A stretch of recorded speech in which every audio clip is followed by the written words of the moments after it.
Hi guys, it's Erin from Giger's Florals. Today I want to take advantage of this momentary break in the rain. We had a couple of weeks ago, you guys were with me, and we pre-sprouted a whole bunch of anemone. These little guys. See that? And I want to get them in the ground. So you probably saw a little bit of video. I'm going to plant these just the same way I did with all of these ranunculus. They like to be planted 3 to 4 inches deep. They want to be a spacing of between 6 and 9 inches. These guys can actually be spaced a little bit closer together than the ranunculus. They don't get quite as big. But I'm going to stick with basically the same layout. I've got 5 rows in each of these beds, these 2 beds, and I'm going to space them using my handy electrical conduit that has marks on it every 6 inches to lay them down and plant them about every 6 inches all the way down. The goal here, I have, how many do I have? I think 400. I have 200 of the pastel and 100 each of, I think, the black, or the white with black, the panda, and then the white and blue. So the pastel will go in this first row, and then the other 2 will go in that row. And then that chore will be done for this part of the season. We do still have another round of ranunculus that we talked about before that will go in the early spring to get a bit of a later bloom out of them. But these guys, a little bit about anemone, just a reminder, they're a little bit more cold tolerant than the ranunculus are. So when I get, in a few weeks, when I set up the row covers for the ranunculus, I'm not going to do that for the anemone. They don't seem to mind our wet, our cold, none of that. And they always come back perfectly well throughout the spring. They come back. And the anemone are more reliable for me to come back in the garden too. So I have no concerns with that. So like I said, they're good with slightly smaller spacing, but I'm going to stick it with the 6 inches apart. So these guys, I just wanted to show you what they look like after they've sprouted. So as you can see, the sprouts are coming out of the top here, and all these roots, they kind of funny. They still sort of come out of the top and the bottom, but these get planted straight in just like this. Like I said, the 3 to 4 inches deep, and then they can be completely buried, even this top growth here, and they'll do just fine. They should, I imagine, they should look similar to the ranunculus in a few weeks. At that point, we'll be around our first frost time frame, which means there's potential that I'll want to throw some frost cloth over them, but not likely. Last year, I had anemone in the garden, and it got down to into the teens. And one day, I think in the single digits, and the anemone didn't seem to care one bit. They were just fine. The ranunculus were a little bit more babies, and I had to do a lot more work to keep them strong and warm enough, but the anemone didn't care, and they came back strong, and they bloomed their little heads off in the spring. One last thing about the beds, just to remind you, we did come in and put an inch or so of compost in here and then mixed it all in to these beds. I'm not going to use the landscape fabric in the paths this year. I need to go get some wood chips to just cover it all up.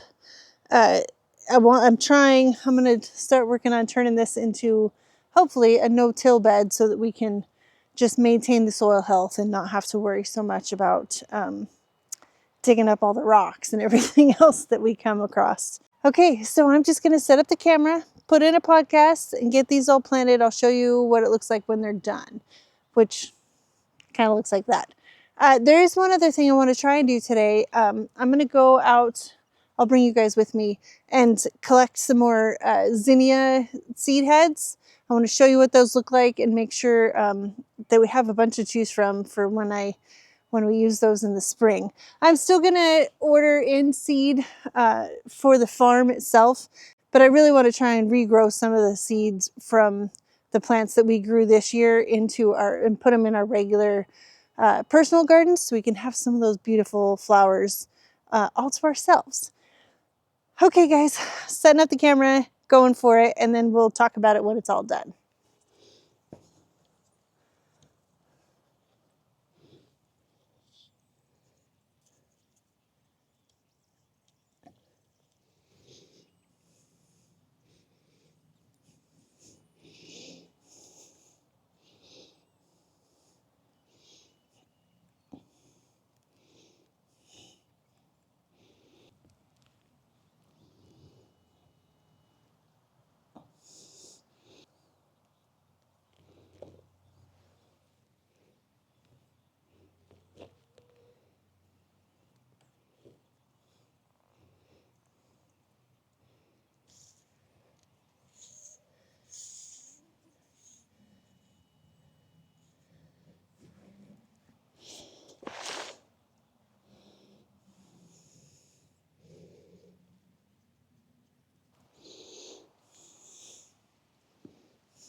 Okay, we got this part done.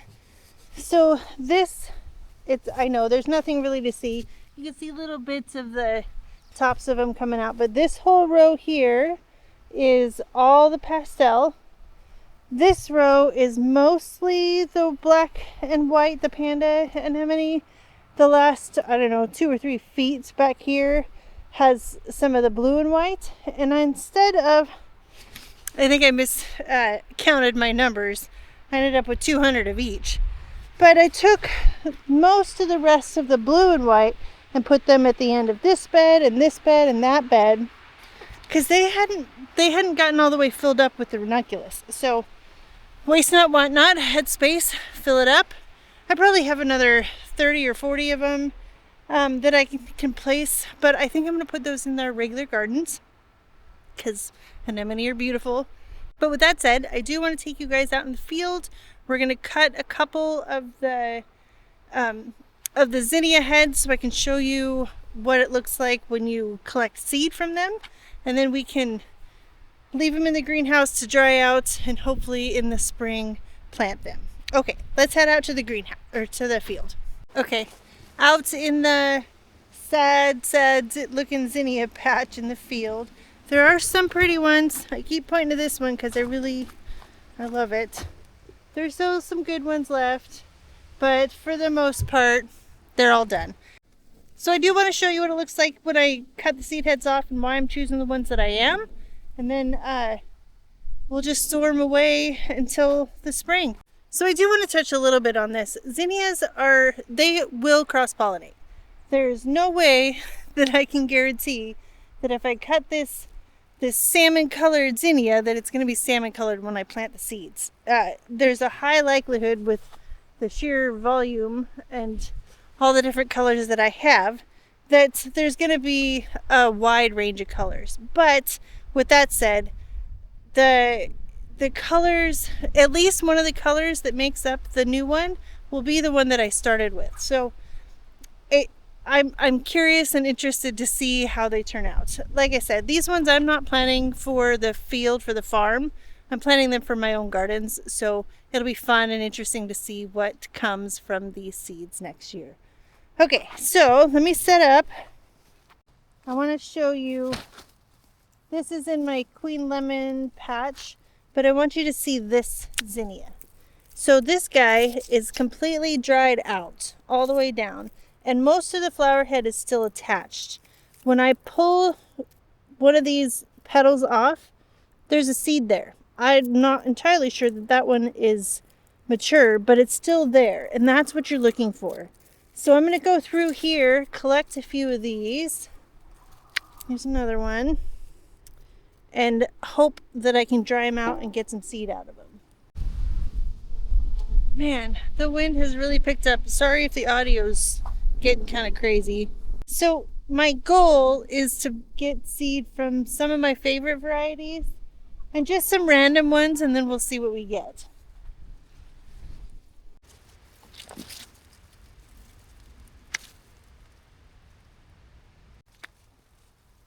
Look at that guy. Okay, I think that's probably enough. There's quite a lot of seed in each one of these, so I don't need to have a whole huge amount. So I want to be clear, I'm not an expert at saving zinnia seeds or breeding or any of that kind of thing. If you're really interested and want to get a bunch of detail about it, Florette has some courses that she's put together about it. Lots of information on her website. So go look at that if you want the nitty-gritty details of how it all works. This is just an experiment for me and for you guys to come along to see what we can get next season. Let's go look and see if we have any action on our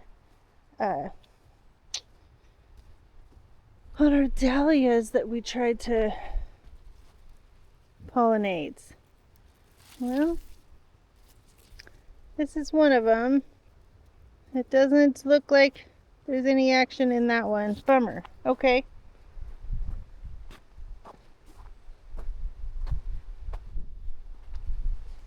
Oh, these guys. I might just take a couple of these just because they're a little squishy, but that could be from the rain.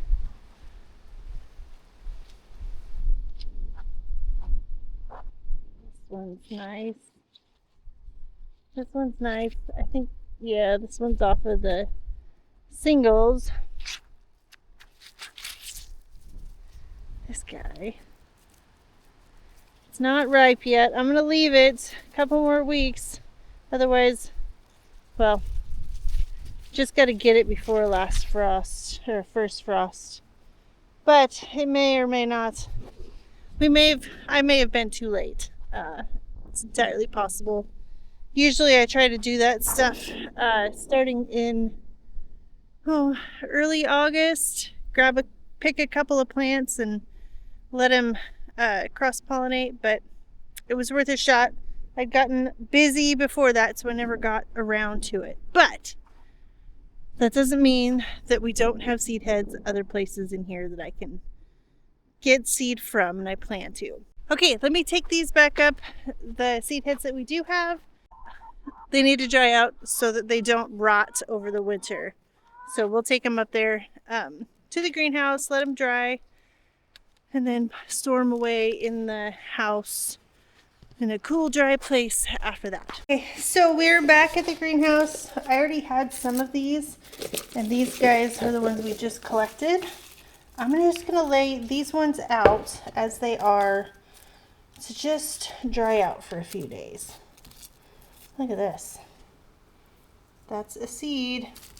Some of these are pretty damp still. You can see all the chaff and whatnot that fell off. These guys have been sitting in here for a couple of days though. So let me show you what it looks like to try it. So this one's pretty dry, but I'm just going to take a handful of the petals, and you can see each and every one of those is a zinnia seed.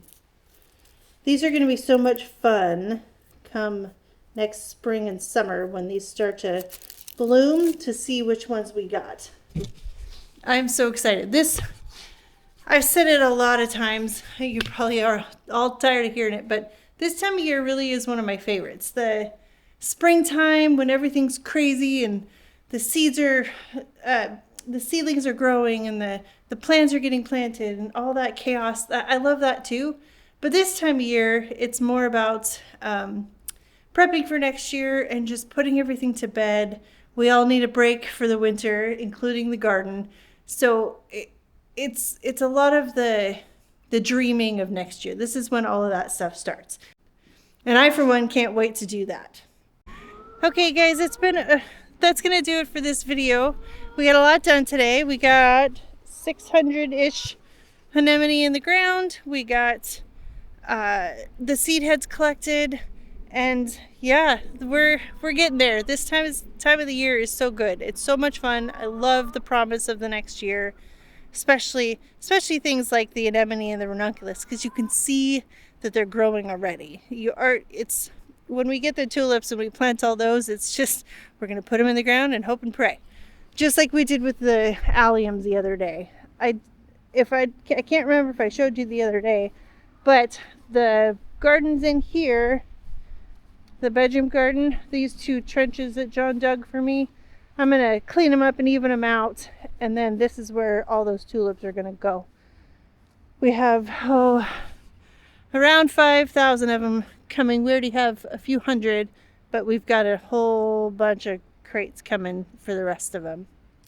So yeah, there's a lot to come in the next few weeks, and then everything will be in bed, and then we'll have to, as soon as we get a first frost, we'll have to cut down and dig the dahlias and then divide them, and then that's probably close to when it'll be about time to start planning for and starting seeds for next year's gardens. So fun. Okay, guys, I hope that you enjoyed this. I hope you learned something. I hope maybe you're just inspired to get outside when you have a moment. I think we're about to get our rain again. The weather's been crazy lately. Okay, guys, again, like I said, leave a thumbs up if you liked it, subscribe if you haven't, and I'll see you in the next video. Bye, guys.